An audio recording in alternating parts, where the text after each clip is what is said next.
Korojoo kanan beektaa? Yoon beekes yoon beeku baadhes jijjiirama maaliif fiduu danda'a? Maaliif jijjiiramaan fidu? Cidhichi hanga raawwatutti illee hin eegdu?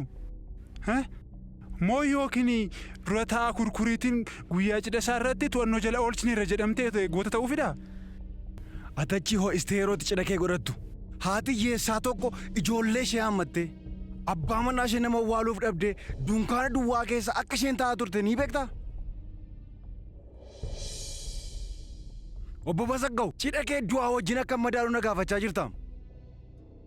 Ijoolleen lamaan sun abbaa malee kan hafaniif sababa meeshaati gashiteenidha.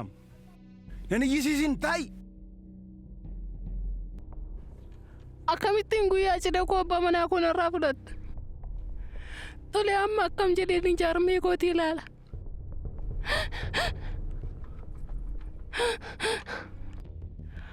Akkam gara jabeessadhaati garuu?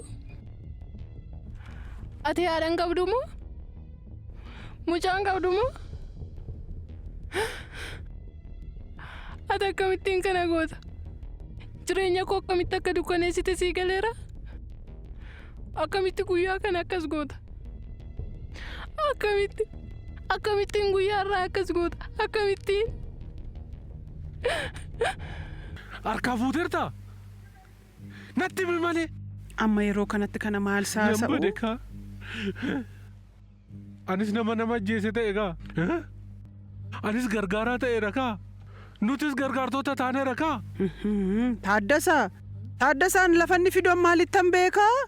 Beekumsi kee abadu. Ani kan yoomidha akka kan yaaduu calqabe. Lakki dheedhisiisidha. Lakki wanna meeqa keessa seennesidhaash. Namichi waliin dhaaquun eessumaa fidee natti kana jettee yaaddu moo baannati?